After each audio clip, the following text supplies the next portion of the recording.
Bonjour, je vais aujourd'hui essayer de vous expliquer comment et pourquoi la Sainte Seine a un sens historique dans l'histoire du peuple d'Israël et aussi un sens biblique. Et je vais commencer en vous expliquant d'abord le contexte. Comme vous le savez, le peuple d'Israël était esclave en Égypte et Dieu avait suscité Moïse pour confronter le pharaon, le roi, pour lui demander de laisser le peuple sortir. Le pharaon s'était opposé et Moïse avait demandé à Dieu d'envoyer 10 plaies à cause de son refus de laisser sortir le peuple. La dernière plaie était la plus terrible, atroce. C'est en fait Dieu qui avait instruit Moïse et il avait dit vous allez mettre du sang d'un agneau ce soir, d'abord sur les poteaux des portes et ensuite sur le linteau. Et quand l'ange de la mort passera, tous les premiers-nés qui sont chez vous seront épargnés, autant de les personnes, aux enfants, que le bétail. Et évidemment, les Égyptiens n'avaient pas fait cela, et quand l'ange de la mort était passé pendant la nuit, tous les premiers-nés d'Égypte, personnes et bétail, avaient fait que le roi Pharaon avait dit à Moïse maintenant de partir. Et donc, à ce moment-là, Dieu a exprimé par Moïse une ordonnance de façon à se souvenir de ce moment. Dans Exode 12, 1, je vous le lis, « L'Éternel dit à Moïse et à Aaron dans le pays d'Égypte, « Ce mois-ci sera pour vous le premier des mois, il sera pour vous le premier des mois de l'année. » En fait, ici, Moïse, ordonné par Dieu, donne un nouveau calendrier. Et donc, à cette date, maintenant, commencent les jours, les mois et les années. Ensuite, il lui dit, « Parlez à toute l'assemblée d'Israël et dites le 10e jour de ce mois. On prendra un agneau pour chaque famille, un agneau pour chaque maison. » Et là, le 10e, il se trouve que quand Jésus est arrivé et qu'il a fait son entrée à Jérusalem, il était l'agneau qui enlève le péché du monde. Il s'est montré publiquement. Et ce fait ici de l'agneau qui était montré le 10e jour était une typologie, pour ainsi dire, un événement prophétique. Ensuite, Moïse indique, si la maison est trop peu nombreuse pour un agneau, on le prendra avec son plus proche voisin, selon le nombre de personnes. Vous compterez pour cet agneau d'après ce que chacun peut manger. Ce sera un agneau sans défaut, mâle, âgé d'1 an, et vous pourrez prendre un agneau ou un chevreau. Vous le garderez jusqu'au 14e jour de ce mois, et toute l'assemblée d'Israël l'immolera entre les 2 soirs. On prendra de son sang et on en mettra sur les 2 poteaux et sur le linteau de la porte des maisons où on le mangera. Et ceci, c'était pour commémorer, se souvenir de ce qui s'était passé. Ensuite, dans Lévitique, chapitre 23, versets 4 et 5, il est indiqué « Voici les fêtes de l'Éternel, les saintes convocations que vous publierez à leur temps fixé. Le premier mois, le 14e jour du mois, entre les 2 soirs, ce sera la Pâque de l'Éternel. » Alors Israël fêta cet événement comme prescrit pendant à peu près 1500 années. Quand le prophète Jean-Baptiste arriva, il déclara une chose qui semblait un peu incroyable, particulièrement pour les prêtres juifs qui portaient les agneaux sur leurs épaules. Il pointe sur Jean le Baptiste et Jean-Baptiste pointe sur Jésus et il dit « Voici l'agneau qui enlève le péché du monde ». C'était pas facile à avaler. En fait, l'agneau, ici, était Christ. Alors, Jean-Baptiste connaissait évidemment très bien la prophétie du prophète Ésaïe dans le chapitre 53 où il parle d'un serviteur qui allait souffrir, un agneau qui n'ouvrirait pas la bouche et qu'il souffrirait pour prendre les péchés du peuple. Alors ensuite, nous voyons comment Jean-Baptiste, il voit Jésus venant à lui dans Jean 1, 29, et il dit « Voici l'agneau de Dieu qui ôte le péché du monde ». Alors comme prescrit par la loi de Moïse, chaque année la coutume juive était de sacrifier un agneau le 14e jour du mois de Nissan dans le nouveau calendrier, qui a duré pendant 1500 ans. Alors ce jour-là, Jésus avait instruit ses disciples de préparer ce repas de Pâques. Alors pendant le repas, Jésus leur dit « Ceci est mon sang ». Alors évidemment, les disciples avaient en tête le sang qui avait été mis sur les poteaux et le linteau. Et donc, Jésus ici fait une déclaration qui est extrêmement forte, très précise, et qui a un sens spirituel inédit. Il dit « Ceci est mon sang, le sang de l'alliance », parce qu'il y avait des alliances qui avaient été faites auparavant. Mais maintenant, il dit « C'est le sang de l'alliance qui est répandu pour plusieurs, ou beaucoup, selon la traduction, pour la rémission des péchés. » Alors ce soir-là, Jésus fut ensuite trahi. Les 4 évangiles disent que Jésus fut crucifié le jour de la préparation du sabbat.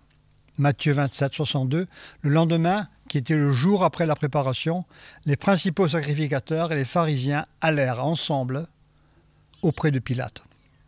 Alors non seulement Marc, mais aussi Luc et Jean disent que le lendemain du jour de la préparation était un sabbat. Jean dit que c'était le jour de la préparation de la Pâque.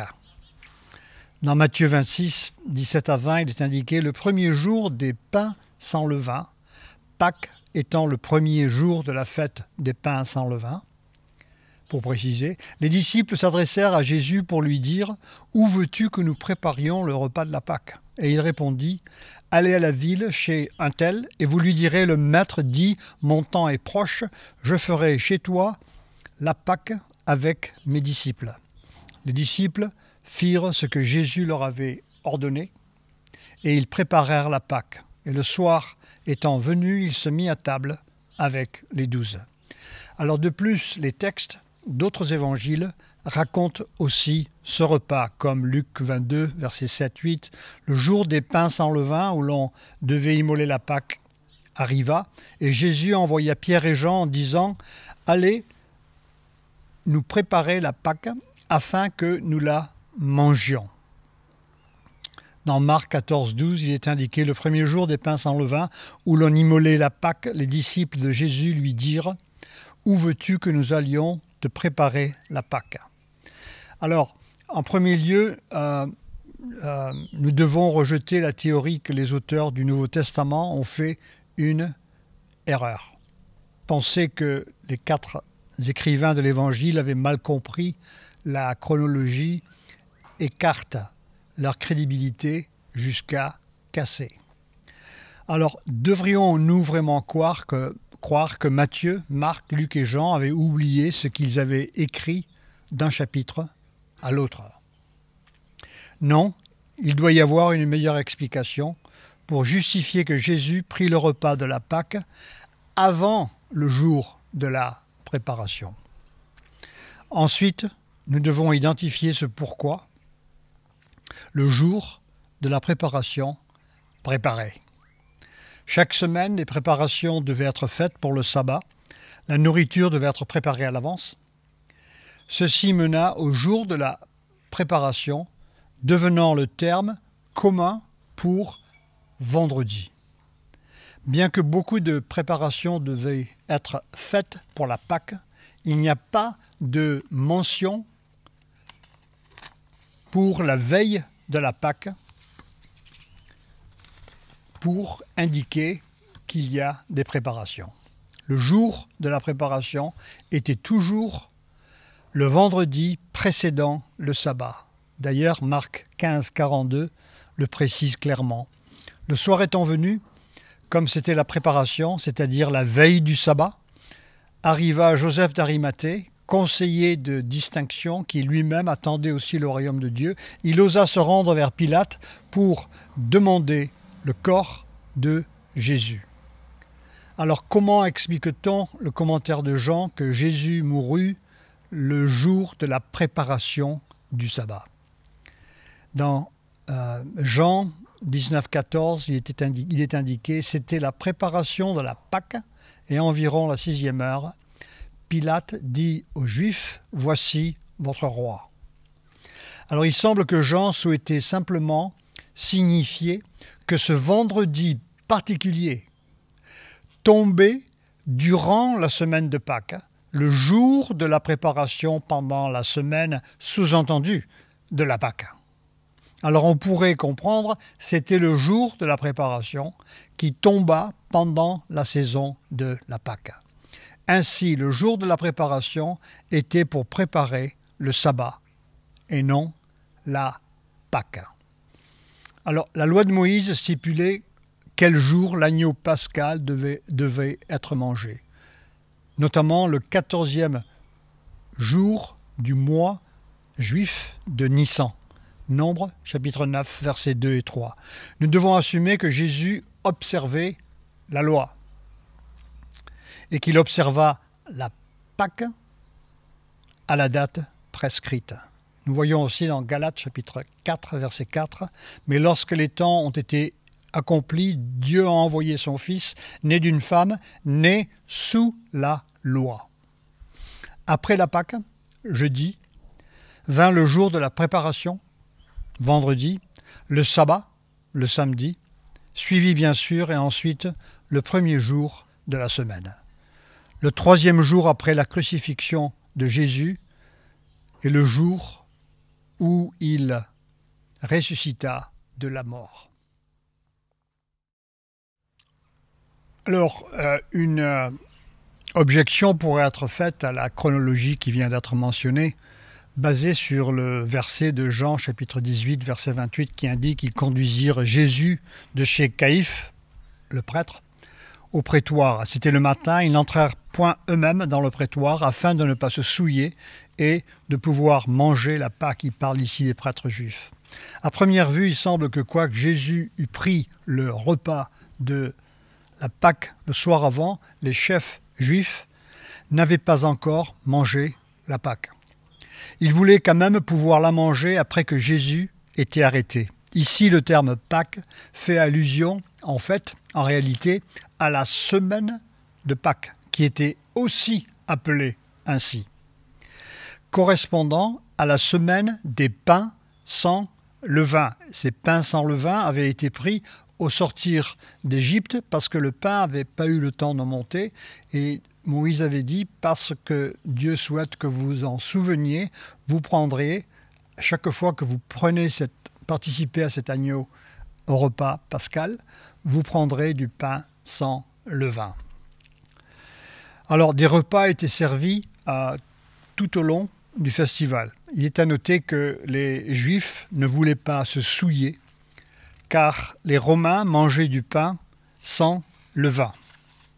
Je m'excuse, les Romains mangeaient du pain avec du levain. Excusez-moi. Alors le jour de la préparation du sabbat, le jour de la crucifixion, après la mort de Jésus, Jean rapporte ceci concernant le corps de Jésus. Dans la crainte que les corps ne restassent sur la croix pendant le sabbat, car c'était la préparation, et ce jour de sabbat était un grand jour, parce qu'évidemment c'est un sabbat, pendant la semaine appelée aussi Pâques, et aussi la semaine des pains sans levain. C'était un grand jour, les Juifs demandèrent à Pilate qu'on rompît les jambes aux crucifiés et qu'on les enlevât. Ceci n'a pas été fait à Jésus parce qu'ils ont déterminé, en mettant une lance sur son côté, qu'il était déjà décédé. Alors, Marie de Magdala est allée au tombeau le premier jour de la semaine, il est indiqué, après le sabbat habituel hebdomadaire, selon Jean, chapitre 20, verset 1. Alors, tous les historiens de la Bible s'accordent pour dire que Marie de Magdala a vu Jésus ressuscité le premier jour de la semaine, le jour après le sabbat. Les chrétiens de l'Église primitive ont célébré ce jour-là car Jésus est ressuscité ce jour-là, mais aussi il est la nouvelle création. Le fait que Christ eût pris le repas pascal, comme prescrit par la loi, le 14e jour du premier mois juif, n'est pas une coïncidence, mais un fait typologique et très important, vérifiant son lien légitime avec la loi de Moïse. Répétons ici que les disciples ont à l'esprit le sang qui avait été mis sur les poteaux, les linteaux des portes pour être épargnés de la mort. Avec cette sorte de mise en scène biblique, Jésus parle magistralement de son sang. Et il dit que c'est le sang de l'Alliance. Mais il dit principalement « Ceci est mon sang ». Évidemment, qui sauve tout homme de la mort, tout homme qui croit en lui et vient à se repentir de ses fautes, croyant qu'il est mort, mais aussi ressuscité. Alors, quiconque croit survit de la même manière que tous ceux qui avaient été préservés de la dernière plaie d'Égypte, l'ange de la mort qui était passé de la même manière. Ceux qui maintenant croient en lui seront sauvés de la mort. Alors, il faut comprendre bien sûr maintenant que Jésus n'est pas mort le 14 du mois de Nissan, comme certains le disent. Mais ce jour-là, il a annoncé avant sa mort le jour même où des milliers d'agneaux étaient sacrifiés, qu'il faisait une alliance et s'identifiait, comme Jean dit dans l'Apocalypse chapitre 13 verset 8, l'agneau immolé pour ceux dont les noms ont été écrits avant la fondation de l'âge. Et comme Jean le Baptiste avait prophétisé, l'agneau qui enlève le péché du monde. Cet enseignement au sujet de ce sabbat, du jour de la préparation et aussi de la Pâque qui les précède, dans laquelle Jésus a participé, surtout au moment où il dit « Voici, ceci est mon sang », est pivotal, il est critique. Il y a évidemment pour les Juifs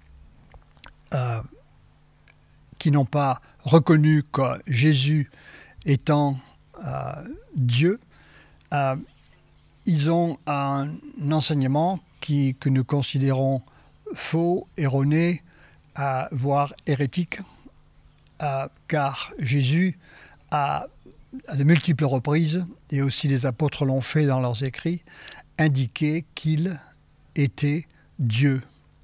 Pour vous citer seulement un passage, Jésus a dit aux pharisiens, « À moins que vous croyiez que je suis, vous mourrez dans vos péchés. » Il dit aussi dans Jean chapitre 8, il dit « Avant que Abraham fût, je suis ». Et là, le terme soit probablement prononcé en juif ou bien en hébreu ou bien en araméen, c'est Yahweh. Et donc, c'est à ce moment-là qu'il voulait le lapider. Alors, le fait que tout ce peuple juif ne reconnaisse pas Christ comme non seulement le Messie, mais Dieu, les met hors du salut, parce qu'ils ne reconnaissent pas cet agneau pascal.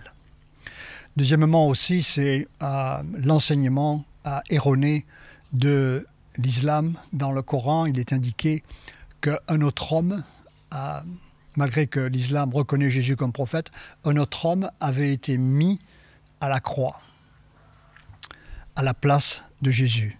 Cela ne pourrait pas accomplir les prophéties qui ont été faites au sujet de Jésus.